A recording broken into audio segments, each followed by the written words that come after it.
बिस्मिल्लाहिर्रहमानिर्रहीम। अस्सलाम वालेकुम। Today is day 10। तो आज हम इस 10th डे पे कुछ जो लिनक्स की हमने बेसिक्स लास्ट टाइम डिस्कस कर ली थी लास्ट सेशन में कि हमने लिनक्स की वर्चुअल मशीन को सेटअप कर लिया था। तो आज ज़रा हमारा हैंड्स ऑन ज़्यादा होगा और हम उसमें देखेंगे कि कौन सी बेसिक यूटिलिटीज हैं जो कि एज ए यूजर हम जो जुबंटू ऑपरेटिंग सिस्टम है उसके अंदर हमें फैसिलिटीज दी गई हैं जो हम यूज कर सकते हैं। और कुछ बेसिक कमांड्स जो हैं आज हम उनको एक्सप्लोर करेंगे और देखेंगे कि वो किस पर्पस के लिए यूज की जाती हैं। तो आज का सेशन जो है वो थोड़ा हैंड्स ऑन ज्यादा है, तो इसलिए थोड़ा सा चीज़ों को ध्यान से करना है। तो आप ऑलरेडी जानते हैं मुझे। तो बेसिकली हम हमारे यूं कह लें कि आज का जो सेशन है इसके दो पार्ट्स होंगे। तो इस फर्स्ट पार्ट के अंदर हम बेसिक यूटिलिटीज का जिक्र करेंगे जिसमें ब्राउजर है, टर्मिनल है, एडिटर है, सेटिंग्स हैं, लिब्रे जो आपका ऑफिस होता है, जिस तरह हमारे पास विंडोज के अंदर आपका माइक्रोसॉफ्ट का ऑफिस अवेलेबल होता है बिल्कुल इसी तरह आपका युबंटू के अंदर भी एक ऑफिस अवेलेबल है। तो उसी की जो कुछ यूटिलिटीज देखेंगे, बहुत ज्यादा इसकी डिटेल में नहीं जाएंगे इन सब चीजों की। बस बेसिक बेसिक आइडिया हम लेना चाहेंगे कि कौन कौन सी ऐसी यूटिलिटीज हैं जो कि एज ए यूजर हमारे पास अवेलेबल है। और युबंटू का एक सॉफ्टवेयर होता है, युबंटू सॉफ्टवेयर के नाम से एक यूटिलिटी है जिसको हम देखेंगे कि ये किस पर्पज के लिए यूज की जाती है। तो बेसिकली इसके अंदर हम छोटे छोटे जो सॉफ्टवेयर हैं जो ऑलरेडी इंस्टॉल्ड होते हैं आपकी युबंटू के अंदर, जस्ट उनको थोड़ा सा एक्सप्लोर करेंगे। और जो सेकंड पार्ट है हमारा उसके अंदर हम ये डिफरेंट हमारे पास कमांड्स हैं, तो इनको हम थोड़ा एक्सप्लोर करेंगे कि ये कैसे यूज की जाती हैं। तो बेसिकली इस चीज का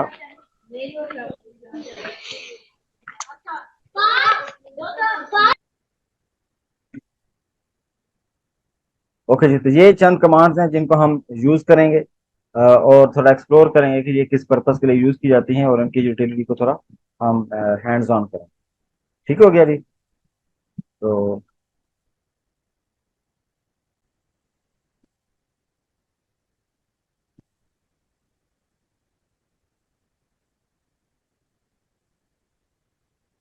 ओके जी। तो अभी हम इसमें ये देखते हैं कि चीज़ों को हैंड्स ऑन कैसे करना है। तो जैसे हमने लास्ट टाइम देखा था लास्ट सेशन में कि हमारे पास हैंड्स ऑन अवेलेबल है, तो हम इसको थोड़ा अभी देखते हैं कि जिस तरह ये मैंने एक वर्चुअल मशीन बनाई हुई है, जो लास्ट टाइम मैंने इसका डेमो भी दिया था। तो इसी वर्चुअल मशीन को हम थोड़ा सा आज यूज़ करेंगे। इसको मैंने पहले से स्टार्ट किया हुआ है। तो ये वर्चुअल मशीन मैंने स्टार्ट की हुई है। तो इसको हमने लास्ट टाइम भी देखा था कि ये नॉर्मली जब आप वर्चुअल मशीन स्टार्ट करते हैं तो ये छोटा सा साइज आता है स्क्रीन का। तो लेकिन इन चीज़ों को आप ठीक कर सकते हैं वंस आप लॉगिन करेंगे। और लॉगिन करने के बाद जब आपकी वर्चुअल मशीन का जो डेस्कटॉप है वो आपके सामने आएगा, तो वहाँ कुछ चीज़ें आप इसकी सेटल कर सकते हैं। तो वो हम थोड़ा सा एक्सपीरियंस भी करेंगे कि चीज़ें कैसे करें। तो सबसे पहले जैसा कि हमने बात की थी कि हम कुछ यूटिलिटीज की बात करेंगे, तो सबसे पहले जो यूटिलिटी है हमारी इसके अंदर जो अवेलेबल है दैट इज ब्राउजर। तो हम यहाँ जाते हैं तो यहाँ आपको ब्राउजर नजर आएगा। इसकी जो मेन्यू है लेफ्ट साइड पर मेन्यू आती है जो टास्क बार जिसे नॉर्मली हम कहते हैं। तो ये ब्राउजर अवेलेबल है। तो इसमें जो आपका युबंटू है इसमें बाय डिफॉल्ट जो मोजिला फायरफॉक्स है वो चूंकि एक ओपन सोर्स टेक्नोलॉजी जो कंपनी है, यानी कि जो कंपनी ओपन सोर्स सॉफ्टवेयर बनाती है, वो इसको ऑन करती है। तो ये वाली जो आपकी है ये जो ब्राउजर है इस ब्राउजर को ये ऑन करते हैं और वही इसको मेंटेन करते हैं। और जो युबंटू जो है वो इसको एज ए अपना डिफॉल्ट ब्राउजर कह रहे हैं वो यूज करता है। तो इसका मतलब है कि आपको इस जब भी आपको युबंटू यूज करनी है तो कोई नया आपको ब्राउजर इंस्टॉल करने की जरूरत नहीं पेश आएगी। आप डायरेक्टली ये फायरफॉक्स भी यूज कर सकते हैं। लेकिन हम में से बहुत सारे लोग जो हैं वो ज्यादा कंफर्टेबल होते हैं कि क्रोम के साथ, गूगल क्रोम के साथ, तो वो भी इंस्टॉल किया जा सकता है। लेकिन वो बाय डिफॉल्ट इंस्टॉल नहीं होता, वो आप as a extra add on install कर सकते हैं। ठीक है। तो वो आपकी चॉइस है, आप इंस्टॉल करें या ना करें, वो that is up to you. तो वो आपकी अपनी चॉइस है। तो लेट्स सी हम आगे चीजें मूव करते हैं। तो ये पहली यूटिलिटी है जो कि आप यूज कर सकते हैं। इसमें आप कुछ भी लेट से सर्च कर सकते हैं। लेट से हम इसको सर्च करते हैं, तो इसमें मेरा इंटरनेट शायद नहीं चल रहा। चलें कोई बात नहीं, इसको हम देख लेंगे फिर।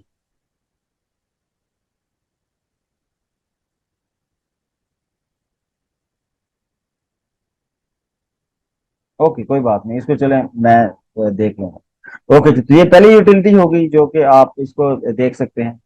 दूसरी जो इम्पोर्टेंट यूटिलिटी है, जो कि हम जिसका बहुत ज़्यादा इस्तेमाल करेंगे, वो है टर्मिनल। तो ये आपको टर्मिनल नज़र आता है।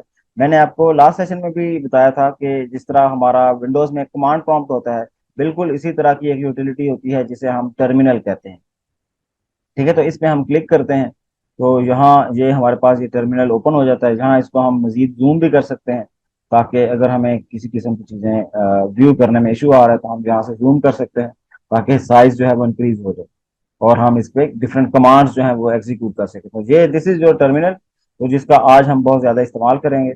तो इंशाल्लाह इसको हम अ, देखते हैं आने वाले वक्त। ओके, तो ये तो होगी हमारी सेकंड यूटिलिटी, इसको हम बहुत ज़्यादा यूज़ करेंगे। तीसरी एक यूटिलिटी है, वो एडिटर हो सकता है, जहां बाय डिफॉल्ट आपको तो एडिटर नजर नहीं आएगा, लेकिन उसके लिए क्या करना होगा। ये मैं, अगर आप थोड़ा सा ऐसे नीचे आए तो ये आपको 9 डॉट्स नजर आएंगे। ठीक है, ये बिल्कुल ऐसे ही एक्ट करता है जैसे विंडोज में विंडोज का बटन होता है। ठीक है ना, तो जिस पे आप क्लिक करते हैं तो फिर एक मेन्यूज ओपन हो जाती है। तो जहां आप क्लिक करेंगे, तो जहां आपको कुछ मेन्यूज या कुछ जो सॉफ्टवेयर हैं, ये इनके आइकन नजर आएंगे। तो जहाँ बहुत सारे सॉफ्टवेयर हैं जिन यूटिलिटीज की मैंने पहले जिक्र किया है, वो सारे यहाँ अवेलेबल हैं। ठीक है, तो यहाँ हम चलते हैं और फिर हम इसमें देखते हैं। तो अभी जहाँ अगर आप देखें, तो यहाँ आपको एडिटर नजर आएगा। तो यहाँ शायद आपको नजर आ रहा हो, अगर नहीं नजर आ रहा तो फिर हम सर्च कर सकते हैं। ठीक है, यहाँ ऊपर हम सर्च करें, तो हम एडिटर पे क्लिक करें। ठीक है, तो हम यहाँ ने ऊपर जो सर्च बार है उसके अंदर हम सर्च कर सकते हैं, तो ये हमें टेक्स्ट एडिटर ओपन हो जाएगा, हमारे लिए हमें शो हो जाएगा। तो इस पर मैंने क्लिक किया तो ये एक टेक्स्ट एडिटर आ गया। तो इसके अंदर हम अपनी मर्जी की जो जो भी डेटा हम लिखना चाहें वो एज ए टेक्स्ट फाइल लिख सकते हैं और इसको सेव कर सकते हैं। मसलन मैं कहीं भी इसमें लिख सकता हूँ डेवऑप्स बूट कैंप, और इसमें अगर हम देखें तो इसका फॉन्ट साइज बहुत ही स्मॉल है, तो हम जहाँ से एडिटर का फॉन्ट और ये चीज़ें जो है ना इनको थोड़ा इंक्रीज कर सकते हैं।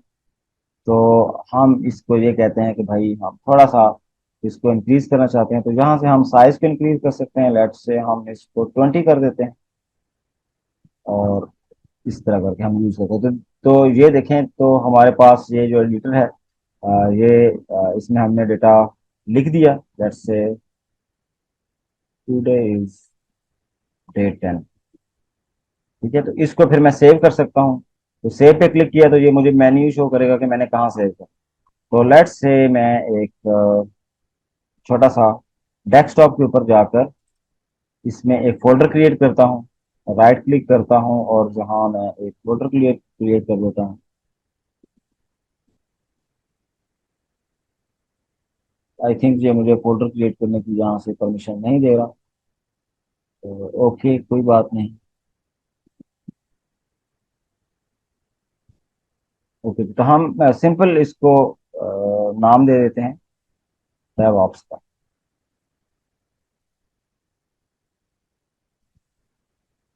तो अभी ये यहाँ यहाँ तो हमें नहीं करना था, तो हम बैक चलते हैं और डेस्कटॉप के अंदर मैं फोल्डर क्रिएट करने की इजाज़त नहीं मिली। चलें कोई बात नहीं, तो बूट कैम्प, और इसको हम सेव कर देते हैं।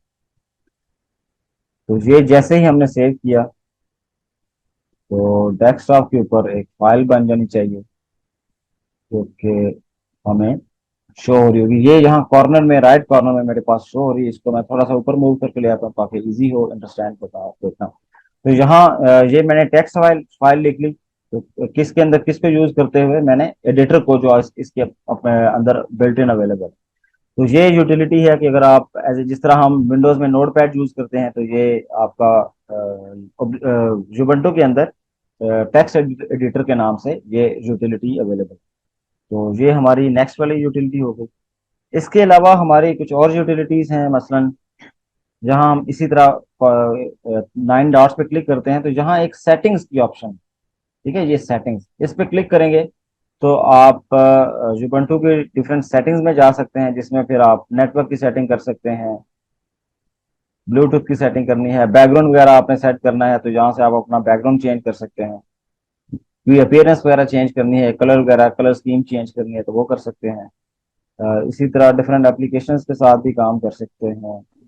इसकी तरफ हम नहीं जाते, पावर पे जाएंगे तो यहाँ कुछ हमें स्टैटिस्टिक्स ये शो करेगा, तो वो भी हम देख सकते हैं। फिर हम डिस्प्ले पे जाएं तो डिस्प्ले में जिस तरह लास्ट टाइम भी मैंने बताया था कि डिस्प्ले में हमारी ये जो रेजोल्यूशन होती है, ये रेजोल्यूशन हम यहाँ से सेट कर सकते हैं कि डिफरेंट रेजोल्यूशन कि बेस्ड ऑन आवर स्क्रीन हम उसके अकॉर्डिंगली इसकी रेजोल्यूशन देख सकते हैं। जिस तरह मैं लेट्स से मैं चूज नहीं करता ताकि अभी मुझे किसी किस्म का इशू ना फेस करना पड़े, तो यहाँ से डिफरेंट सेटिंग्स हैं, कीबोर्ड की सेटिंग्स आप देख सकते हैं, और लैंग्वेज और रीजन की चीज़ें देख सकते हैं, और जहाँ डिफरेंट यूजर्स वगैरह को देख सकते हैं, और उनके पासवर्ड वगैरह अगर चेंज करना चाहें तो यहाँ से कर सकते हैं। तो ये कुछ यूटिलिटीज हैं जिनको हम यहाँ से, या कुछ सेटिंग्स कह लें कि इन सेटिंग्स को हम यहाँ से देख सकते हैं और सेटअप कर सकते हैं। तो ये हमारे पास एक चौथी यूटिलिटी होगी जिसको हम यूज कर सकते हैं। तो सेटिंग्स होगी, पहली हमने देखी ब्राउजर देखा, दूसरा हमने टर्मिनल देखा, तीसरा हमने एडिटर देखा, फिर हमने सेटिंग्स वाला पोर्शन देखा। अब इसी तरह हम दोबारा से यहाँ जाते हैं सेटिंग में, और जहां अगर आप गौर करें तो यहाँ हमारे पास ये Libre office Calc, Libre office draw, Libre office impress, और जहाँ लिब्रे ऑफिस राइटर के नाम से है। तो ये लिब्रे ऑफिस के डिफरेंट टूल्स हैं। फॉर एग्जांपल जिस तरह हम एक्सेल यूज करते हैं तो लिब्रे ऑफिस कैल्क हमें ये एक्सेल की फैसिलिटीज प्रोवाइड करता है। तो हम यहाँ से देख सकते हैं कि जब ये स्टार्ट होगा तो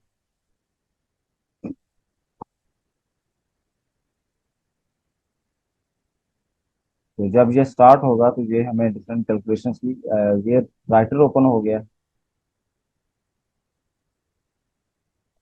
कैल्क मैं ओपन करना, ये देखें, ये जो कैल्क वाला है ये हमारा बिल्कुल एक्सेल की शीट्स की तरह है। तो यहाँ बिल्कुल हम जिस तरह एक्सेल में काम करते हैं, तो आप अगर जुबंटू के अंदर रहते हुए वो वाले सारे काम परफॉर्म करना चाहें तो आप ये वाला जो लिब्रे ऑफिस कैल्क है इसको यूज कर सकते हैं। इसी तरह जो लिब्रे ऑफिस राइटर है, इसके अंदर या ये बिल्कुल एम एस वर्ड की तरह है। तो जिस तरह एम एस वर्ड में आप डिफरेंट डॉक्यूमेंट्स बना सकते हैं, तो आप बिल्कुल उसी तरह डॉक्यूमेंट्स बना सकते हैं इसमें भी। नेक्स्ट जो है वो लिब्रे ऑफिस इम्प्रेस है। तो ये जो है ये स्लाइड्स वगैरह बनाने के लिए, जिस तरह पावर पॉइंट स्लाइड्स होती हैं तो हम वो बनाते हैं, तो ये स्लाइड्स वगैरह के लिए अवेलेबल अवेलेबल टूल है जिसको आप यूज कर सकते हैं। यानी कि इसका मतलब है कि अगर आप विंडोज से स्विच करना चाहते हैं एज ए यूजर जुबंटू के ऊपर, तो बहुत जो प्रॉब्लम अक्सर आपको फेस करने पड़ते हैं कि मैं प्रेजेंटेशन कैसे बनाऊंगा या मैं अपनी एक्सेल शीट कैसे बनाऊंगा, तो उसमें परेशानी की जरूरत नहीं है। हम बड़े इंटरेस्टिंगली और बड़े आराम से इन टूल्स का इस्तेमाल करते हुए अपने जो रोजमर्रा के काम है वो परफॉर्म कर सकते हैं। अभी हम आखिरी एक टूल जो है उसको बस डिस्कस करते हैं, और वो कौन सा जी, वो अगेन हम जहाँ 9 डॉट्स पे क्लिक किया और जहाँ इसके राइट साइड पर ये एक सॉफ्ट फैसिलिटी अवेलेबल है, जुबंटू सॉफ्टवेयर, ये ब्रीफ केस की तरह इसका आइकन है। तो इसको अगर आप देखेंगे तो जब ओपन होगा तो ये असल में हमें बहुत सारी ऐसी फैसिलिटीज प्रोवाइड करेगा कि जिनको यूज करते हुए हम अपने इस जुबंटू के अंदर डिफरेंट सॉफ्टवेयर इंस्टॉल कर सकते हैं। यानी कि इसके अंदर जो अवेलेबल सॉफ्टवेयर हैं पूरी दुनिया में वो यहाँ शो होंगे, और फिर हम उनमें से different based on our category हम चीज़ें इंस्टॉल कर सकते हैं। अच्छा, चूंकि ये इंटरनेट का इशू आ रहा है तो इसलिए ये लोड नहीं कर पा रहा, तो मुझे लगता है कि मैं थोड़ा सा इंटरनेट का ये इशू रिजॉल्व कर लूँ, फिर हम इसको दोबारा देखें। ओके जी, तो अभी हम जो नेक्स्ट वाला हमारी यूटिलिटी है जिसे यूबंटू सॉफ्टवेयर कहते हैं, ये यूं कह लें कि ये एक मार्केट प्लेस काइंड ऑफ है जो यूबंटू के लिए अवेलेबल है, कि जहां बहुत सारे लोग अपने सॉफ्टवेयर अवेल कर देते हैं कि यहाँ अवेलेबल हो, और जो आपके यूजर्स हैं वो यहाँ से एक्सेस कर सकें। तो अब जिस तरह इन्होंने यहाँ बहुत सारी फैसिलिटीज दी हुई हैं, अब इसकी बहुत सारी कैटेगरीज हैं कि डिफरेंट कैटेगरीज की आप जो एप्लीकेशन है उनको इंस्टॉल कर सकते हैं। मसलन अगर मैं यहाँ डेवलपमेंट में जाऊँ, तो क्योंकि हमारा ज्यादा काम डेवलपमेंट से होता है, तो हम इसकी कुछ चीजें देख लेते हैं। तो ये इंटरनेट की स्पीड पे अब डिपेंड करेगा कि ये कितनी जल्दी आपकी चीजें लोड करता है, और यहाँ से कितनी जल्दी आप इंस्टॉल कर पाते हैं। ओके जी, तो अब जिस तरह ये देखें कि ये बहुत सारे सॉफ्टवेयर हैं जो कि जहाँ अवेलेबल हैं, तो हम इनको यूज कर सकते हैं यहाँ से। मसलन अगर आपने विजुअल स्टूडियो कोड इंस्टॉल करना हो, तो हम इस पे क्लिक करेंगे और यहाँ जाके इंस्टॉल कर सकते हैं। तो मेरे केस में ऑलरेडी मैंने इस पे इंस्टॉल किया हुआ है, तो मैं तो इससे इंस्टॉल नहीं कर सकूंगा। तो आप यहाँ से इसको इंस्टॉल कर सकते हैं। तो एक तो ये फैसिलिटी है। तो इसी तरह अगर अगर आप में से किसी ने सी प्लस प्लस पे काम करना हो, या आपने किसी ने कोई पाइचाम पे काम करना हो, पाइथन पे काम करना हो, तो एक्लिप्स यूज कर सकते हैं। तो ये वो सारे टूल्स अवेलेबल हैं जिनका ताल्लुक डेवलपमेंट से है। तो आप इनमें से यहाँ से एप्लीकेशन जो है वो कर सकते हैं इंस्टॉल। ठीक है। तो या तो आप डायरेक्टली भी, एक तरीका ये है कि आप डायरेक्टली कमांड के थ्रू डिफरेंट सॉफ्टवेयर इंस्टॉल कर सकते हैं, या अगर आप ग्राफिकली प्रेफर करते हैं चीज़ों को इंस्टॉल करना, तो आप यहाँ से आकर इनको यूज कर सकते हैं। ठीक है। तो ये एक यूटिलिटी है, तो काफ़ी अच्छी यूटिलिटी है। और जहाँ बहुत सारी और कैटेगरीज हैं जिनको हम यूज कर सकते हैं। मसलन ये एंटरटेनमेंट से रिलेटेड है, एजुकेशन से रिलेटेड है। अगर आईओटी से रिलेटेड कोई एप्लीकेशन इंस्टॉल करनी है, हेल्थ एंड फिटनेस से रिलेटेड है, तो जिस तरह ये प्ले स्टोर होता है हमारे एंड्रॉयड के लिए, तो डिफरेंट कैटेगरीज की एप्लीकेशन अवेलेबल होते हैं। तो बिल्कुल इसी तरह की आपके यहाँ भी यूँ कह लें कि ये मार्केट प्लेस है जहाँ आप एप्लीकेशन फ्री यूज कर सकते हैं। तो क्योंकि Ubuntu भी फ्री है, तो यहाँ भी एप्लीकेशन भी वही अवेलेबल की जाती हैं मोस्ट ऑफ द केसेस, जो फ्री ऑफ कॉस्ट हो। लेकिन समटाइम ऐसा हो सकता है कि आप ऐसी एप्लीकेशन भी इधर पब्लिश कर सकते हैं, क्योंकि ये आपके एक अपने कंट्रोल में है कि आप एज ए पब्लिशर यहाँ बहुत सारी चीजें डाल सकते हैं, और अपनी एप्लीकेशन डेवलप करके जहाँ प्लेस कर सकते हैं कि भाई मेरी भी एप्लीकेशन लोग इंस्टॉल करें। तो ये चंद यूटिलिटीज थी जिनका हमने जिक्र किया, और जिनको हमने डिस्कस किया कि जो हम एज ए नॉर्मल यूजर, जो कि डेस्कटॉप आपका जो वर्जन है यूबंटू का, इसके ऊपर रहते हुए आप ये वाली utilities as a graphical interface use करते हुए अपने बाकी जो जितने भी काम है उनको परफॉर्म कर सकते हैं। लेकिन ये चीजें मैंने इसलिए बताई क्योंकि हम में से बहुत सारे ऐसे हैं जो डेवलपर्स हैं, और वो बहुत ज्यादा जल्दी टर्मिनल वाली चीजों पे स्विच नहीं कर पाते, तो उन्हें थोड़ा टाइम लगता है। तो ये उनके इंटरेस्ट के लिए थी कि वो अगर युबंटू पे आते हैं तो वो बहुत ज्यादा ये फील ना करें कि अच्छा इसमें तो सब काम कमांड से ही करना होता है। तो बहुत सारे ऐसे काम हैं जो कमांड से करने होते हैं, लेकिन बहुत सारे ऐसी चीजें हैं जो आप ग्राफिकल इंटरफेस से कर सकते हैं।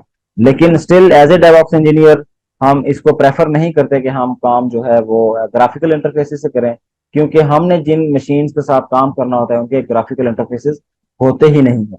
क्योंकि जिस तरह हमने सर्वर्स की बात की थी, तो जितने भी हमारे सर्वर्स हैं they all are GUI less, उनमें GUI नहीं है, और वो कमांड प्रॉम्प्ट से या टर्मिनल से ही हम उन्हें एक्सेस करेंगे।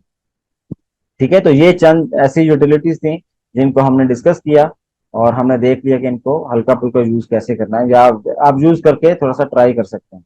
ठीक है। तो अभी हम अब इन कमांड्स की तरफ चलते हैं कि ये वो जो कमांड्स हैं इनको जरा हम गो थ्रू करते हैं। बहुत जल्दी जल्दी बस इनका हम रिव्यू ले लेंगे, क्योंकि ये बहुत इजी कमांड्स हैं, कोई लंबी चौड़ी नहीं है। तो बस हल्की फुल्की कमांड्स हैं, ताकि हम यूज टू हो जाएं कि टर्मिनल को कैसे इस्तेमाल करें। तो हमें अपना दोस्त बनाना पड़ेगा इस टर्मिनल को। तो ये टर्मिनल जहाँ से ओपन किया, और फिर बाय डिफॉल्ट तो इसका जो फॉन्ट साइज है वो बहुत छोटा होता है, तो यहाँ हम इसको बड़ा भी कर सकते हैं। तो अब इसके दो तरीके हैं। एक तरीका ये है कि हम यहाँ से जाकर जूम पे प्लस पे क्लिक करें, तो ये हमारा साइज इंक्रीज करता रहेगा। दूसरा एक और तरीका ये होता है कि आप यहाँ से इसकी सेटिंग में जाके, यहाँ प्रेफरेंसेस में जाके, जहाँ जो शॉर्टकट्स हैं वो शॉर्टकट्स इनेबल कर सकते हैं कि भाई ये जो जूम इन करना या जूम आउट करना जो है, ये शॉर्टकट कैसे काम करेगी। ठीक है। तो यहाँ से आप शॉर्टकट्स इनेबल कर सकते हैं जूम इन करने के लिए, जूम आउट करने के लिए, और बाकी और काम भी इसमें डिफरेंट हो सकते हैं। तो मैंने जिस तरह किया हुआ है, तो जैसे ही मैं कंट्रोल प्लस पे क्लिक करता हूँ, तो अभी मैंने कंट्रोल प्लस पे क्लिक किया तो इसने मेरी स्क्रीन जो इसने मेरा जो टर्मिनल है उसको थोड़ा सा जूम कर दिया। तो आई होप आपको जहाँ नजर आ रहा है टर्मिनल, तो मैं इसको थोड़ा सा मजीद जूम कर देता हूँ। ओके जी। तो अब सबसे पहली जो कमांड थी जो हमने अभी ऑब्जर्व की थी वो थी हु एम आई। ठीक है। ये जो हु एम आई है ये एक बहुत ही बेसिक कमांड है जो ये हमें बताती है कि भाई मैं कौन हूँ। तो हम जब इसको एग्जीक्यूट करते हैं तो ये हमें बताता है कि आप असद हैं।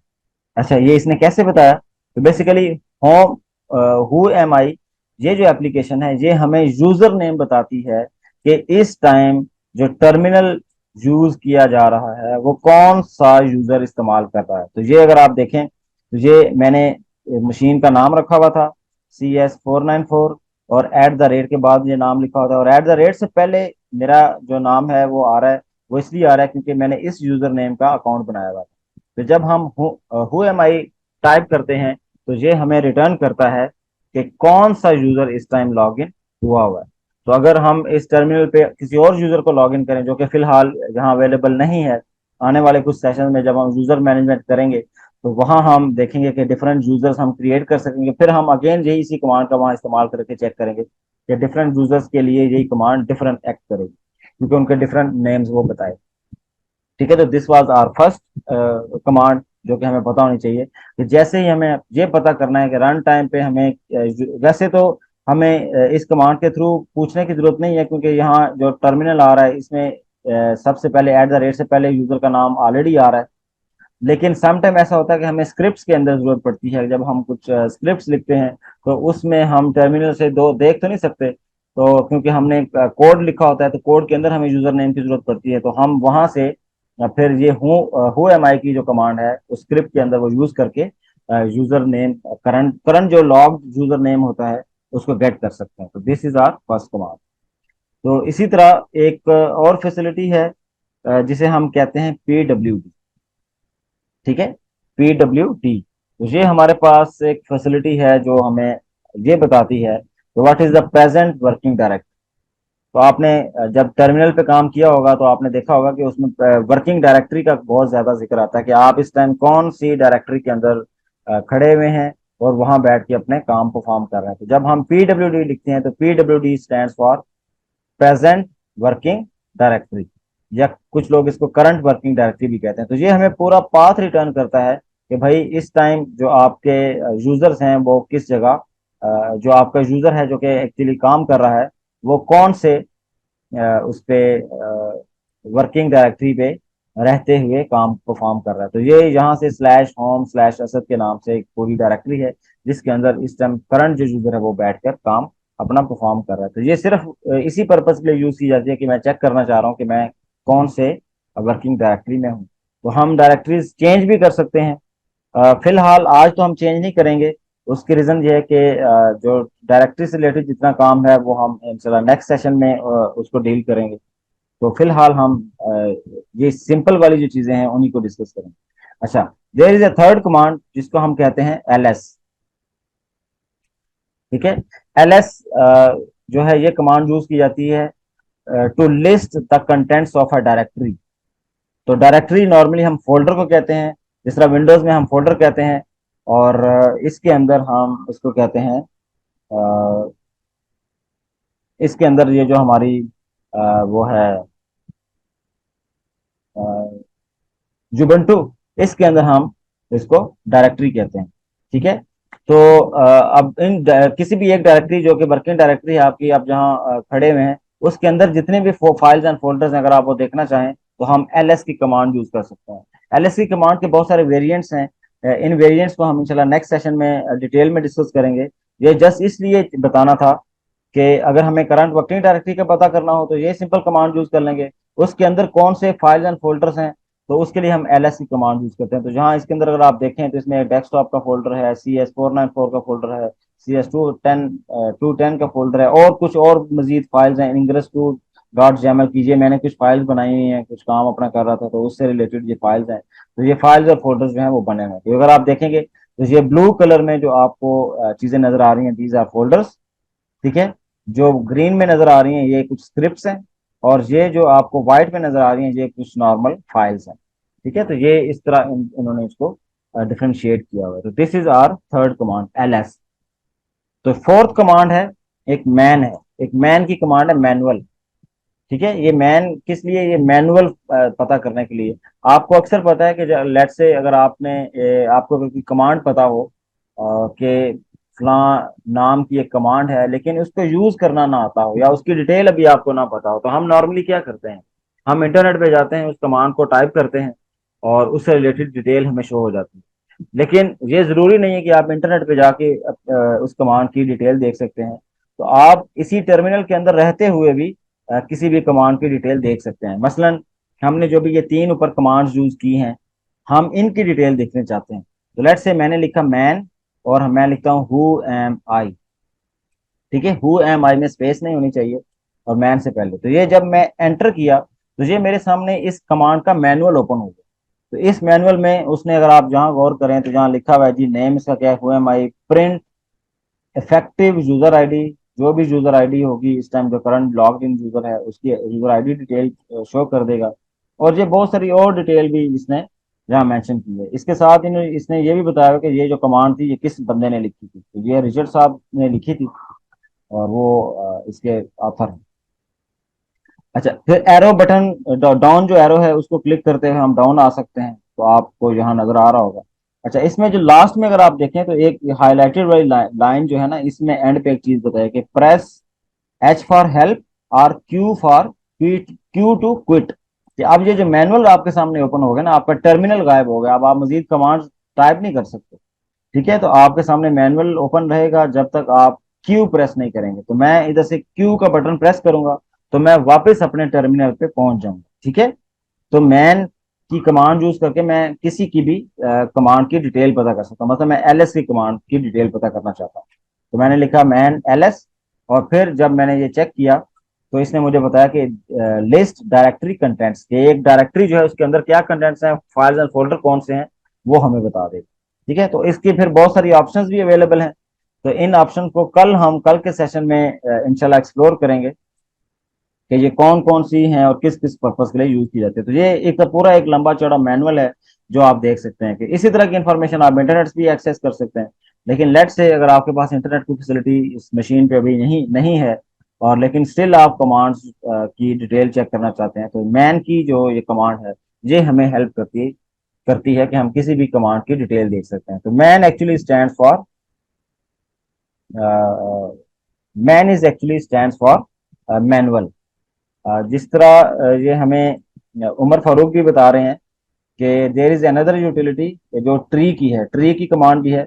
लेकिन चूंकि आज हमने चीजें सिंपल रखनी है, इसलिए मैंने बहुत ज्यादा कमांड्स जो हैं उनको यूज नहीं किया, क्योंकि हमने नेक्स्ट सेशन के अंदर फाइल्स और फोल्डर के साथ बहुत डिटेल में काम करना है। तो इस ट्री वाली को कमांड को हमने उसके लिए नेक्स्ट सेशन के लिए असल में रखा हुआ है। तो ये हमारी चौथी कमांड थी। इसके बाद एक और कमांड है, लेट से आप टर्मिनल पे काम कर रहे थे या बहुत से, तो आपका टर्मिनल काफी सारा भर गया है, और यानी कि आपने ls की कमांड कुछ बाद चलाई, फिर आपने हु एम आई दोबारा से चलाई, तो अब आप ये टर्मिनल जो है ये काफी फिल हो चुका है। तो अब आप ये चाहते हैं कि ये टर्मिनल आपका क्लियर हो जाए, तो उसके लिए एक कमांड है क्लियर। ठीक है, तो क्लियर की कमांड क्या करेगी, जब आप ये प्रेस करेंगे एग्जीक्यूट करेंगे तो ये जितना भी आपके टर्मिनल के ऊपर जो व्यू है वो सारा क्लियर कर देगा, ताकि आप नेक्स्ट जो कमांड्स हैं वो इजीली जो है वो उनको एग्जीक्यूट कर सके। तो क्लियर की कमांड जो है वो हमें काफी हेल्प आउट करती है। जो नेक्स्ट कमांड है दैट इज इको। इको की कमांड जो है ये ज्यादातर स्क्रिप्टिंग के अंदर यूज की जाती है। स्क्रिप्ट वगैरह जब हम लिखते हैं तो वो क्या होते हैं वो भी इंशाल्लाह हम आगे जाके लिखेंगे। तो जब हम स्क्रिप्ट वगैरह लिखते हैं तो उसके अंदर इसका काफी इस्तेमाल होता है। तो अब जिस तरह इको का बेसिकली एक्चुअली पर्पज ये होता है कि इको का मतलब है कि प्रिंट करना। जिस तरह कुछ लोग जो पाइथन जानते हैं तो वो प्रिंट लिखते हैं, कुछ लोग जो PHP जानते हैं वो इको लिखते हैं, कुछ लोग जो C++ जानते हैं वो सी आउट यूज करते हैं। तो ये बेसिकली इसका मेन पर्पज है कि डबल कोट्स के अंदर आप या जो भी इको के सामने जो आप इंफॉर्मेशन लिखेंगे उसको ये प्रिंट आउट कर सकता है। ठीक है, तो अब जिस तरह मैंने स्ट्रिंग लिखी है और उसको डबल कोट्स में लिख दिया है तो ये इसको प्रिंट कर देगा। ये आप सिंगल कोट में भी लिख सकते हैं। अगर आप चाहें तो इसको सिंगल कोड में भी आप ऐसे लिख सकते हैं और ये अगेन उसी तरह की इंफॉर्मेशन शो करेगा। लेट्स से अगर हम ट्राई करें, क्या ये डबल बगैर किसी कोर्स के अगर आप इसको लिखेंगे तो क्या कोई मसला तो नहीं होगा? तो नहीं मसला होगा, ये स्टिल इसको प्रिंट कर सकता है। तो इको के बाद जो भी इंफॉर्मेशन आपने लिखी होगी वो एज इट इज वो स्क्रीन पर प्रिंट कर देगा। ठीक है। इसी तरह एक और यूटिलिटी है इको के साथ में ना, अगर डॉलर यूजर लिखूं तो ये मुझे कुछ प्रिंट करेगा। तो इस टाइम असल में डॉलर यूजर जो है, या यूजर जो कैपिटल मैंने लिखा है, ये इन्वायरमेंट वेरिएबल है जो Ubuntu के अंदर बाय डिफॉल्ट एग्जिस्ट करता है। हम इन्वायरमेंट वेरिएबल्स के बारे में मजीद भी डिटेल में एक सेशन रखेंगे, उसमें इसको इनको डिस्कस करेंगे और डिफरेंट इन्वायरमेंट वेरिएबल को देखेंगे, अपने कैसे क्रिएट करते हैं वो भी इंशाल्लाह देखेंगे। तो जो डॉलर यूजर के नाम से एनवायरनमेंट वेरिएबल है, इसके अंदर आपका जो करंट लॉग्ड इन यूजर है उसकी डिटेल पड़ी हुई है। तो जिस तरह हु एम आई से हमने यूजर की इंफॉर्मेशन निकाली थी, सेम यही इंफॉर्मेशन हम इससे भी निकाल सकते हैं जो कि डॉलर यूजर है, और लेकिन इसको इको करना पड़ेगा तब हमें ये शो करेगा। तो ये हमारी एक छोटी सी नन्ही मुन्नी सी कमांड थी। फिर मैं मजीद क्लियर कर लेता हूँ ताकि हम नेक्स्ट कमांड चला सकें। अच्छा, देर इज अनदर कमांड, वो डेट की कमांड है। तो हम डेट लिखेंगे, तो सिंपल डेट लिखेंगे तो ये हमें आज की जो करंट डेट है वो प्रिंट कर देगा। ठीक है। तो इस ये बस ऐसी जस्ट फॉर इंफॉर्मेशन कि अगर आपने कभी डायरेक्ट देखना हो, आप टर्मिनल पे काम कर रहे हो और अभी आपने करंट टाइम और डेट देखनी हो, तो आप सिंपली डेट की कमांड दें और आपको इजीली पता चल जाए। अच्छा, इसमें एक और फैसिलिटी है कि अगर आप ये लिखे ना कि डेट एंड स्पेस दे के डैश डैश डेट, और डबल कोट्स में आप लिखें 2 ईयर अगो, तो ये आपको 2 साल पहले की इंफॉर्मेशन दे देगा। तो अगर आप जहां गौर करें तो हमने जब सिंपल डेट लिखी थी तो ये 2023 की दे रहा था। तो अब अगर आप ये देखें तो ये 2 साल पुरानी 2021 की आपको डेट बता रहा है। ठीक है। तो 5 जुलाई 2021, और ये वाली हमारी 2 साल पहले की डेट बता रहा है।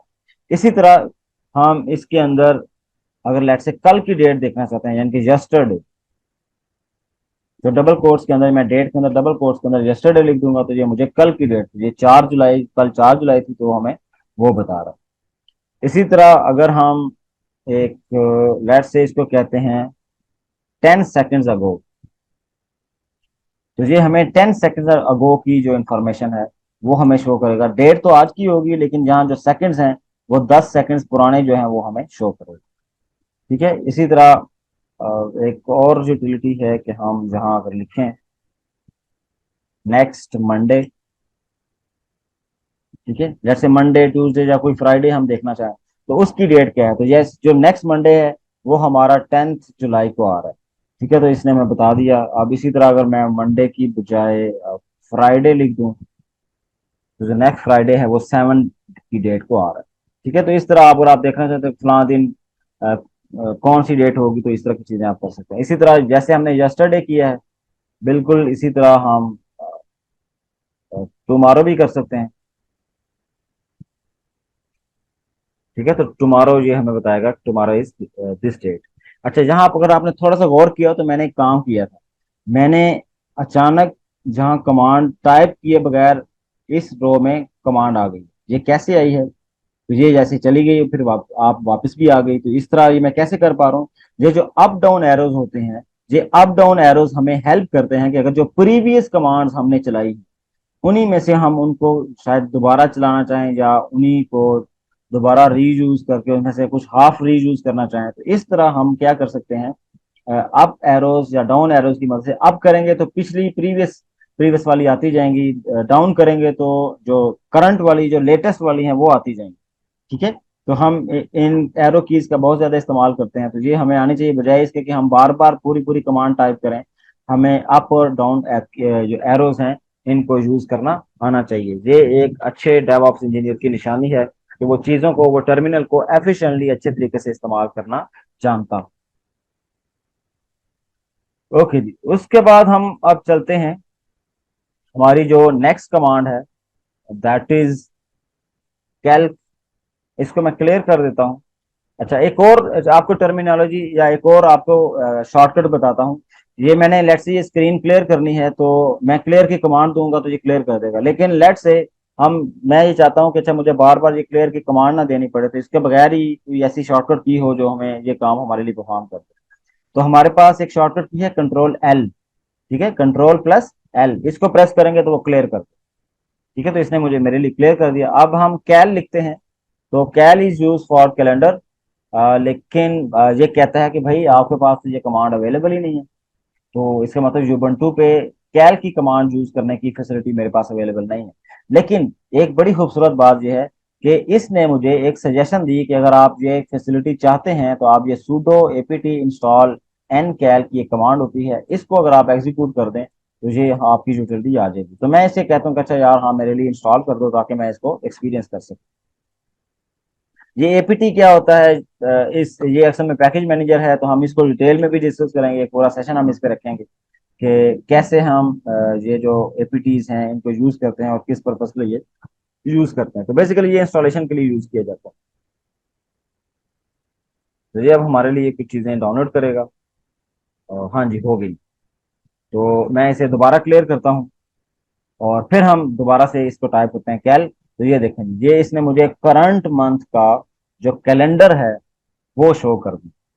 ठीक है जी, करंट मंथ का कैलेंडर शो कर दी। अब मैं दोबारा से इसको क्लियर करता हूँ कंट्रोल एल से। और एक नेक्स्ट इसी कमांड की का एक वेरिएंट है जिसे हम कहेंगे कैल स्पेस डैश वाई। कैल स्पेस डैश वाई, जब ये एंटर करूंगा तो ये मुझे इस करंट ईयर का, ये जो करंट ईयर है इस पूरे साल का मुझे ये कैलेंडर शो कर दे। ये मुझे इसने कितने चीजें बताई हैं, इसने मुझे जून से लेकर अप्रैल मई जून जुलाई अगस्त सितंबर अक्टूबर नवंबर, तो 9, इसने मुझे 12 महीने तो नहीं दिखाए, लेकिन मुझे इसने 9 मंथ्स का जो कैलेंडर है वो शो कर दिया। ठीक है, तो इस तरह हम ये चीजें देख सकते हैं। फिर हम इसको क्लियर करते हैं और एक और वेरिएंट इसका देखते हैं कि हम कहते हैं कि अच्छा भाई मुझे ना ये तो आपने मुझे करंट जुलाई का दिखाया था, तो हम 5वें मंथ का 2023 का जो 5वां मंथ है हम उसका कैलेंडर देखना चाहते हैं। तो ये हमें मई का कैलेंडर बता देगा। तो कैल के बाद हम मंथ बताएंगे, स्पेस देके ईयर बता देंगे। लेट से आपने 23 का कहा, 23 की बजाय आप कहते हैं नहीं यार मुझे ना 5वें मंथ का 2021 का जरा कैलेंडर दिखा, तो ये अब उसने मई का 2021 का जो कैलेंडर है वो हमें शो कर दिया। तो ये समटाइम आप अगर टर्मिनल पे बैठे हैं और ये काम करना चाह रहे हैं तो ये आप इस तरह की चीजें यूज कर सकते हैं। इसी तरह अगर आप कहते हैं कि मुझे भाई 2021 का कैलेंडर तो शो करो। ठीक है, तो ये मुझे 2021 के जो 9 मंथ्स हैं उनका कैलेंडर शो कर देगा। और तो जैसे हमने डैश वाई किया था, कैल डैश वाई, तो वो हमें करंट ईयर का के 9 मंथ्स का कैलेंडर शो कर रहा था। लेकिन अगर हम कैल के बाद ईयर सिर्फ लिख दें जिस तरह ये हमने लिखा है, तो ये हमें क्या शो करेगा? तो ये हमें करंट उस इस ईयर का कैलेंडर शो कर देगा। अच्छा, अब एक और यूटिलिटी है जिसमें हम लिखते हैं let's say cal space dash three. अच्छा, इसको -3 कह लें या -3 कह लें। जब हम ये लिखेंगे तो ये हमें 3 महीनों का कैलेंडर शो करेगा। और जो 3 महीने कौन से होंगे, एक करंट महीना होगा, एक करंट से पिछला प्रीवियस वाला, और एक उससे नेक्स्ट वाला। जिस तरह अभी हमारा करंट जुलाई चल रहा है तो एक उसने जून का कैलेंडर शो किया और तीसरा उसने अगस्त का शो। तो इसी तरह अगर लेट से मैं ऐसे कहता हूँ नहीं भाई 3 का नहीं 4 का करो जरा, तो ये 4 की फैसिलिटी अवेलेबल नहीं है। तो क्या 2 का कर सकते हैं? तो नहीं जी, 2 का भी नहीं कर सकते। इसका मतलब है कि बाय डिफॉल्ट जो इसमें फैसिलिटी है वो 3 की। तो आप 3 देख सकते हैं, 3 से ज्यादा क्या 6 देख सकते हैं? अगर हम इसे कहें तो 6 भी नहीं देख सकते, नो। तो ये सिर्फ 3 ऐसे करंट, प्रीवियस एंड नेक्स्ट जो मंथ्स हैं इनका कैलेंडर आप जहाँ से देख सकते हैं। तो इसको फिर मैं क्लियर करता हूँ। तो ये मेरी वो कमांड्स थी जो हम कभी कभी यूज करते हैं, ये हम नॉर्मली रूटीन में यूज नहीं करते। तो लेकिन कभी आपको जरूरत पड़े इनकी तो आप ये वाली कमांड यूज कर सकते हैं। There is another interesting command, उसको हम कहते हैं हिस्ट्री। ठीक है जी, हिस्ट्री। इस पे मैं क्लिक करता हूं तो ये क्या करता है, ये जनाब मुझे हिस्ट्री शो करेगा हमारे इस टर्मिनल पे आज तक या अभी तक जितनी भी कमांड्स एग्जीक्यूट की गई हैं, ये हमें उन सब की डिटेल शो करेगा। ठीक है, तो आप ये देखें, ये आज तक जितनी कमांड इस पे चलाई गई हैं, ये उनको शो कर।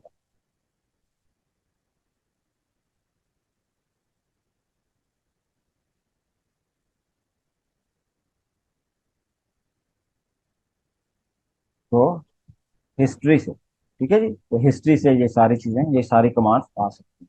मैं इसको थोड़ा सा ऐसे कर लेता हूँ ताकि हमें नेविगेट करना थोड़ा इजी हो। ओके जी। अच्छा, अब इसने तो मुझे बहुत सारी एक लंबी चौड़ी लिस्ट शो कर दी है। अब लेट्स से मैं ये चाहता हूँ कि नहीं भाई, इतनी ज्यादा मुझे डिटेल क्यों शो कर रहे हो, तुम ऐसा करो, तुम मुझे ना सिर्फ आखिरी 5 कमांड जरा शो करके दिखाओ कि आखिरी 5 कमांड्स कौन सी चली थी, या तुम मुझे आखिरी 10 कमांड जरा शो करके। तो इस तरह करके आप हिस्ट्री में ये देख सकते हैं कि भाई प्रीवियसली इस ऑपरेटिंग सिस्टम के ऊपर या इस टर्मिनल पे कौन कौन सी कमांड्स एग्जीक्यूट की गई थी, ताकि आपको आइडिया होगा, अगर आपने प्रीवियस किसी रेफरेंस के लिए इसको यूज करना हो तो आप इजीली यूज कर सके। ठीक है, एक तो ये हिस्ट्री का एक वेरिएंट है, एक सिंपल हिस्ट्री होगी। सिंपल हिस्ट्री लिखेंगे तो जितनी भी आज तक कमांड्स एग्जीक्यूट हुई हैं उन सबकी डिटेल डिटेल आ जाएगी। हिस्ट्री के बाद कुछ नंबर लिख देंगे तो उतने नंबर ऑफ कमांड्स जो हैं वो लास्ट वाली जो बिल्कुल आखिरी कमांड्स हैं, उतने नंबर ऑफ कमांड्स आपको शो करें। अच्छा, अब एक चीज थोड़ी सी गौर करें। अब ये जो जिस तरह कमांड शो हो रही है ना हमें, जो लास्ट कमांड है, इनके पीछे ये एक नंबर है, ये इवेंट नंबर इसको बोलते हैं। ठीक है, ये इस कमांड का इवेंट नंबर है कि भाई ये command is actually an event, और ये इवेंट इस नंबर पे एग्जीक्यूट हुआ था। यानी कि ये जो मैंने हिस्ट्री की कमांड दी है, लेट्स से मैं एलएस करता हूँ, तो अब मैंने एलएस किया। अब मैं दोबारा से इसे कहता हूँ कि अच्छा मुझे ना 5 लास्ट कमांड शो करो, तो ये देखें, इसने मुझे एलएस शो किया। उसने कहा ये जो एलएस की कमांड का इवेंट अकर हुआ है, ये 810 नंबर पे अकर हुआ है। और उसके बाद फिर मैंने हिस्ट्री 5 की कमांड चलाई है, तो ये एक और इवेंट अकर हुआ है जो 811वें नंबर पे एग्जीक्यूट हुआ है या इवेंट अकर हुआ है। तो ये इसके साथ एक नंबरिंग आ रही है। ये नंबरिंग हमें कभी कभी ना बहुत फायदेमंद हमारे लिए होती है। मसलन समटाइम ऐसा होता है कि आप कुछ ऐसी कमांड्स एग्जीक्यूट कर लेते हैं कि जो कि हार्मफुल हो सकती हैं, या आप उनको हाइड करना चाहते हैं, कि आप ये चाहते हैं कि अच्छा भाई किसी और को ना पता चले कि ये कमांड्स मैंने एग्जीक्यूट की थी। फॉर एग्जांपल, जिस तरह मैंने ये वाली जो कमांड्स थी ना एग्जीक्यूट की थी, जो कि इनकरेक्ट थी, मतलब -6 वाली, -2 वाली, -4 वाली, ये इनकरेक्ट कमांड्स थी। तो मैं चाहता हूँ अच्छा किसी को पता ना चले कि मैंने इनकरेक्ट कमांड्स भी एग्जीक्यूट की थी। तो हम क्या कर सकते हैं, हम इन इनकरेक्ट कमांड्स को या अपनी मर्जी की स्पेसिफिक कमांड्स को डिलीट भी कर सकते हैं कि वो इस हिस्ट्री में शो ही ना हो। ठीक है, अब जिस तरह मैं ये चाहता हूं कि ये जो 802 नंबर है ना, 802 नंबर, इसको आपने थोड़ा सा फोकस में रखना है। मैं थोड़ा सा आपको दोबारा से इसको शो करवाता हूँ कि हिस्ट्री लेट से 10 कर देता हूँ। तो इसमें जो अच्छा, इसमें तो 802 वाली वैसे ही गायब होगी। चलो मैं थोड़ा सा इसको 15 कर देता हूँ। ठीक है, तो ये जो 802 नंबर पे कमांड है ना मेरी, जो कैल -8 वाले, ये वहां से डिलीट हो। तो अब उसका वेरिएंट क्या है, या उसकी कमांड क्या है कि मैं लिखूंगा हिस्ट्री -D। ठीक है, हिस्ट्री स्पेस -D, और उसके बाद उसका नंबर लिख दूंगा, इवेंट नंबर। तो मैं ये चाहता हूं कि 802 नंबर जो कमांड है वो जनाब डिलीट हो जाए। तो जैसे ही मैंने ये कमांड चलाई तो एक्चुअली वो डिलीट हो गई। तो अब हम ये देखना चाहते हैं क्या वाकई डिलीट हुई है। तो हम क्या करेंगे, मैं अप एरो क्लिक करूंगा, और जो प्रीवियस कमांड थी हिस्ट्री 15 वाली, इसको लॉन्च करूंगा। तो अब मैं देखूंगा कि जहां 802 नंबर पे जो कैल -4 वाली कमांड थी वो गायब हो चुकी। ठीक है जी, वो गायब हो चुकी है। इसी तरह मैं ये चाहूँ कि 804 नंबर पे जो कैल -6 वाली है, ये भी डिलीट हो गई। तो उसमें मैं क्या करूंगा, मैं फिर अगेन इसी तरह 806 नंबर वाली पे क्लिक करूंगा, और ये फिर से डिलीट हो अगेन देखूंगा। तो अब 8 से 6 नंबर पे जो कैल वाली कमांड थी वो बिल्कुल डिलीट हो चुकी। तो मेरे ख्याल में वो 806 पे नहीं थी, वो 804 पे। यस, वो मैंने मिस्टेक कर दी। तो 804 नंबर पे जो है उसको हम डिलीट कर देते हैं। तो ये हमें शो करेगा कि 800 नंबर 4 पे जी जो कैल -4 थी वो बिल्कुल डिलीट हो गई है। तो ये समटाइम ऐसा है कि या तो आप जानबूझकर अपनी हिस्ट्री डिलीट करना चाहते हैं कि आप किसी को बताना नहीं चाहते या शेयर नहीं करना चाहते, तो आप इस तरह की कमांड्स जो हैं वो एग्जीक्यूट कर सकते हैं। अच्छा, एक और काम भी हो सकता है। अब मसलन आपने हिस्ट्री में देखा कि भाई ना, हिस्ट्री में ये कुछ प्रीवियस कमांड्स थी। लेट्स से मैं ये वाली कमांड दोबारा चलाना चाहता हूँ, ये वाली, ठीक है। Date dash dash date is equal to tomorrow, कि मैं टुमारो वाली डेट पता करना चाहता हूँ, तो इस कमांड को मैं दोबारा चलाना चाहता हूँ। तो अब अगर एक इसका तरीका क्या है कि मैं इसी कमांड को यहाँ से कॉपी पेस्ट कर लूँ, या दूसरा तरीका यह है कि मैं पूरी इसको टाइप करूँ। तीसरा एक बहुत ही इजी सा तरीका है, वो ये कि मैं इस कमांड का इवेंट नंबर देख लूँ। क्या देख लूँ? Event number. इसका इवेंट नंबर है 793। ठीक है जी, 793। तो मैं क्या कर सकता हूं, मैं यहां आऊंगा, टर्मिनल पे लिखूंगा नॉट, जो एक्सक्लेमेशन मार्क है जिसे हम प्रोग्रामर अक्सर नॉट कहते हैं, तो नॉट लिखूंगा 793। नॉट के बाद मैंने क्या लिखा? Event number 793। जैसे ही मैं इसको एग्जीक्यूट करूंगा तो वो क्या करेगा, वो उस इवेंट नंबर पर जो कमांड होगी वो भी हमें शो करेगा कि भाई इस इवेंट नंबर पर ये कमांड थी, उसको मैं एग्जीक्यूट करके उसका जो रिजल्ट आ रहा है वो भी आपको शो कर। तो ये बड़ा सम टाइम हैंडी होता है और हेल्पफुल होता है कि आप ये इस तरह की एक्टिविटीज कर सकें। हिस्ट्री में आपने लेट से कोई लंबी चौड़ी कमांड एक चलाई हुई थी पहले, और आप उसे दोबारा चलाना चाहते हैं, तो आप सिंपली नॉट लिखें और उसका इवेंट नंबर लिखें, तो वो कमांड यहाँ लिस्ट भी कर देगा कि इस इवेंट नंबर पे कौन सी कमांड चली थी, और उसका रिजल्ट भी शो कर देगा कि भाई ये वाला काम ऐसे हो सकता है। ठीक है, तो आई होप आपको ये बेसिक कमांड जो है, जो कि हिस्ट्री की है, ये भी आइडिया हो गया। अच्छा, एक और बड़ी इंटरेस्टिंग कमांड है, इसका हम जो डेवऑप्स इंजीनियर्स हैं ये बहुत ज्यादा इस्तेमाल करते हैं, उसको हम कहते हैं एलियस। एलियस। अच्छा, अब इससे पहले कि हम एलियस को देखें, हम थोड़ा सा इसका मैनुअल देख लेते हैं कि एलियस होता क्या। तो इसकी मैनुअल एंट्री अवेलेबल नहीं है, तो कोई बात नहीं। तो हम आगे आने वाले वक्त में इसकी मैनुअल भी इंस्टॉल कर सकते हैं। फर्स्ट या कमांड है, उसकी वो फैसिलिटी अवेलेबल नहीं है या उसका मैनुअल अवेलेबल नहीं है, तो हम उसको कैसे इंस्टॉल कर सकते हैं। ये जो इंस्टॉलेशन वाला काम है, ये जब हम इंस्टॉलेशन वाले फेज में जाएंगे तो वहां देखेंगे कि इसको कैसे कर सकते हैं। तो लेट्स से कोई बात नहीं, अगर मैनुअल नहीं भी शो हो रहा, लेकिन हम एप्लीकेशन को इस कमांड को ट्राई करते हैं। हम लिखते हैं एलियस। तो alias is actually use for कि हम जिस तरह किसी के चीज का निक नेम रखते हैं, कि ऑलरेडी उसका कोई एक स्पेसिफिक नेम होता है, लेकिन हम उसका निक नेम रख देते हैं। ठीक है, तो ये एक किसी भी कमांड को का निक नेम हम परफॉर्म कर सकते हैं। मसलन मैं एक, इससे पहले कि हम एलियस डिफाइन करें, मैं एक छोटी सी आपको ऐसी कमांड शो करवाता हूँ। Let's say minus ls minus al। ठीक है, ये एक कमांड है। ये क्या करती है इसको हम नेक्स्ट सेशन में डिटेल में जिक्र करें। लेट्स से ये command ls space dash al, इसको मैं एग्जीक्यूट करता हूँ तो ये मुझे इस तरह की ना कुछ डिटेल शो करती है। ये डिटेल क्या कह रही है, इसको जरा हम बाद में नेक्स्ट सेशन में इंशाल्लाह डिस्कस करें।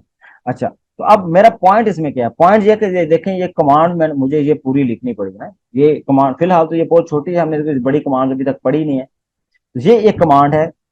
इस पूरी कमांड को मैं ना एक शॉर्ट नेम असाइन कर सकता हूँ। मैं इसको कह सकता हूँ कि अच्छा भाई, इसके स्टार्ट में जाऊंगा, एलियस लिखूंगा और एक शॉर्ट नेम असाइन करता हूँ। लेट्स से मैं इसको नाम असाइन करता हूँ माइक।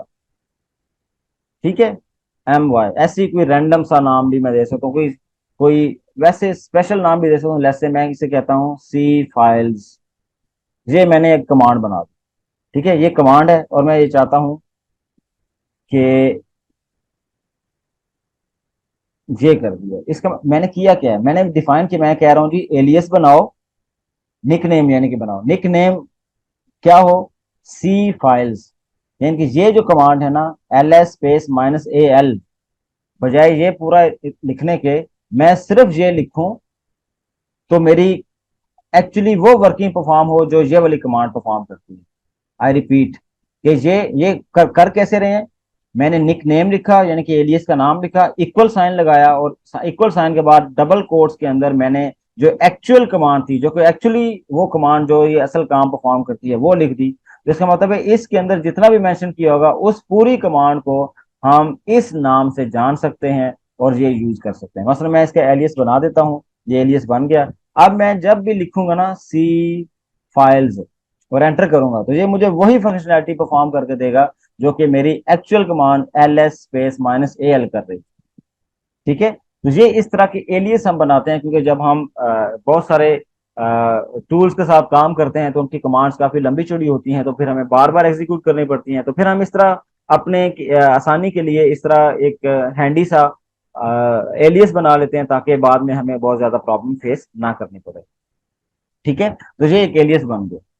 अच्छा, ये एलियस तब तक अवेलेबल है जब तक आपका ये टर्मिनल ओपन है। अगर मैं ये टर्मिनल क्लोज कर दूंगा, जिस तरह लेट्स से मैं इस टर्मिनल को एग्जिट कर देता हूं और ये दोबारा ओपन करता हूं,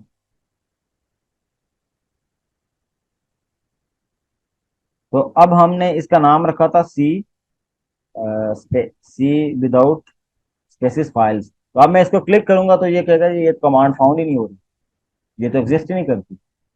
तो ये वाकई एग्जिस्ट नहीं करती थी, ये तो हमने एक एलियस रन टाइम पे एलियस बनाया था, यानी कि शॉर्ट टाइम के लिए हमने एक एक बड़ी कमांड थी उसका एक शॉर्ट नेम असाइन किया था, तो बस हम वो नेम असाइन करके दोबारा उसे यूज कर सकते थे। तो अब ये इसका मतलब ये चला गया। तो अब मैं दोबारा बना लेता हूँ। ठीक है, मैं दोबारा से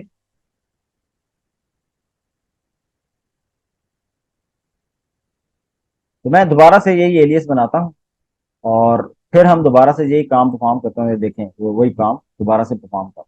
अच्छा, अब लेट्स से अगर आप ये चाहते हैं कि इंटेंशनली आपने इस एलियस को डिलीट करना है कि नहीं भाई वो तो टर्मिनल क्लोज करना पड़ेगा, तो टर्मिनल अभी मैं क्लोज नहीं कर सकता, लेकिन मैंने फिर भी इसको क्लियर करना है, मैं इस टर्मिनल को या ये जो मैंने क्रिएट किया हुआ है एलियस इसको मैं खत्म करना चाहता हूँ, तो there is a command unalias. ठीक है, जिस तरह एलियस की कमांड है इसी तरह अन एलियस। तो अन एलियस में मैं कह दूंगा कि अन एलियस सी फाइल्स। ये क्या करेगा, ये जो मैंने एलियस क्रिएट किया था एलियस की कमांड से, जो मैंने एलियस क्रिएट किया था उस एलियस को डिलीट कर देगा। अब अगर हम इसे कहेंगे ना कि अच्छा सी फाइल्स की कमांड चलाओ जरा, तो वो कहेगा भाई ये एग्जिस्ट नहीं कर। तो इस तरह हम ये डिफरेंट एलियस जो हैं वो डेवलप कर सकते हैं, लेकिन ये शॉर्ट टर्म के लिए होते हैं, शॉर्ट टाइम के लिए होते हैं, ये लॉन्ग टर्म के लिए नहीं होते। ठीक है, तो आई होप आपको ये वाली बात क्लियर होगी। अच्छा, अब बस लास्ट टू कमांड्स हैं, वो बहुत हैंडी सी कमांड्स हैं। लेट्स से आप ये चाहते हैं कि आप सिस्टम को रिबूट करें, जिस तरह मैं बार बार सिस्टम रिबूट कर रहा था, तो अभी लेट्स से ये काम मुझे बार बार उससे मैं ग्राफिकल इंटरफेस से नहीं करना चाहता, लेकिन मैं इसको टर्मिनल से करना चाहता हूँ, तो रीबूट की कमांड है, ये मैं चलाऊंगा और वो मेरा जो सिस्टम है वो रीबूट हो जाए। ठीक है, तो जो मेरी मशीन है वो वर्चुअल मशीन है वो रीबूट हो जाएगी, तो वो बंद हुई अभी वो दोबारा स्टार्ट होगी, तो अभी ये दोबारा स्टार्ट होगी और इनेबल हो गई, जिसका मतलब रीबूट का मतलब है रीस्टार्ट हो जाएगी। तो ये कमांड के थ्रू हम ये काम परफॉर्म कर सकते हैं। इसी तरह जैसे हम इसको रीबूट कर सकते हैं तो हम शट डाउन भी कर सकते हैं। ठीक है, तो हम इसको शट डाउन भी कर सकते हैं, तो हम अभी देखेंगे कि किस तरह हम इसको शट डाउन कर सकते हैं। तो आई होप अभी तक जितनी हमने कमांड्स देखी हैं वो बहुत सिंपल कमांड्स हैं, इसमें से बहुत सारी ऐसी कमांड्स हैं जो हम बहुत कम यूज करते हैं, लेकिन कुछ ऐसी कमांड्स हैं जो हम ज्यादा यूज करते हैं। ये सिर्फ आज का सेशन असल में इसलिए था कि ताकि टर्मिनल के साथ हमारी थोड़ी दोस्ती हो जाए, हम थोड़ा टर्मिनल को अच्छे तरीके से यूज करना सीख जाएं, तो बस इस पर्पज के लिए थी।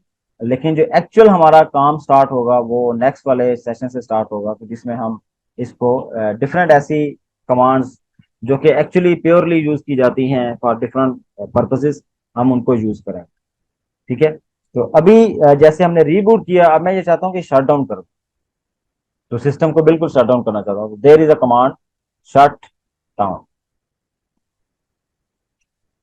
अच्छा, जब मैं शट डाउन पे क्लिक करता हूँ ना, तो ये क्या करता है, ये शट डाउन को शेड्यूल करता है। ये कहता है भाई 22 बज के तकरीबन 23 मिनट पे हम आपका सिस्टम जो है ये बंद कर दें। लेकिन मैं कहता हूँ कि नहीं भाई, तो हमने तो शेड्यूल कर दिया है, तो ये तो आप उस टाइम पे ही बंद हो। लेकिन फिलहाल मैं ये चाह रहा हूँ कि नहीं भाई ऐसा ना हो, तो हम ऐसा करते हैं इस शेड्यूल को खत्म कर दें, तो shut down space dash C कर देंगे, तो ये शेड्यूलिंग हुई है शट डाउन करने वाली ये बंद हो जाएगी। जिस तरह ये लिखा है कि भाई इस टाइम पे हमने इस आपके सर्वर मशीन को शट डाउन के लिए शेड्यूल किया था। अगर आप ये चाहते हैं कि इस शेड्यूलिंग को कैंसिल कर दें, तो simple shut down dash C की जो कमांड है ये एग्जीक्यूट करेगा। लेकिन मैं तो चाह रहा था कि भाई अभी की अभी ये शट डाउन, तो अभी की अभी इसको शट डाउन करने के लिए हमारे पास एक शट डाउन का एक वेरिएंट है, जिसे हम कहते हैं शट डाउन -H। ठीक है, -H फॉर हॉल्ट, और नाउ स्पेस देके नाउ कमांड चेक कर लेंगे, shut down space -H now. तो ये जैसे मैं कमांड एग्जीक्यूट करूंगा तो ये मेरा सिस्टम है, जो मेरी वर्चुअल मशीन है, ये बिल्कुल क्लोज हो जाएगी, ये रीबूट नहीं हो रही, ये बिल्कुल बंद हो जाएगी। ठीक है, तो आई होप आपने आज जो हमने 13 कमांड्स डिस्कस की हैं, ये कुछ आपको पहले आती होंगी, कुछ आपने एटलीस्ट उनको न्यू एक्सपीरियंस किया होगा, और वो आपकी उससे काफी सारी लर्निंग बेहतर हुई होगी। ठीक हो गया जी, तो ये आज का सेशन था। तो आई होप आपने चैनल को सब्सक्राइब कर लिया है। तो जैसे मैं देख रहा हूँ, मैं आज स्टेटिस्टिक्स देख रहा था चैनल की, तो आप में से बहुत सारे जो लोग हैं वो वीडियोस नहीं देख रहे, या तो वो रिवीजन नहीं कर रहे, या उन्हें शायद रिवीजन में इंटरेस्ट नहीं है, तो पता नहीं क्या रीज़न है। मैंने स्लैक चैनल पे भी क्वेश्चन पोस्ट किया कि आपकी जो पार्टिसिपेशन है वो कम क्यों है। तो काइंडली इस पे ज़रा अपने कमेंट्स जरूर दीजिएगा कि स्लैक चैनल पे कि क्यों पार्टिसिपेशन कम है, ताकि हम इसको मज़ीद इंगेजिंग कर सकें।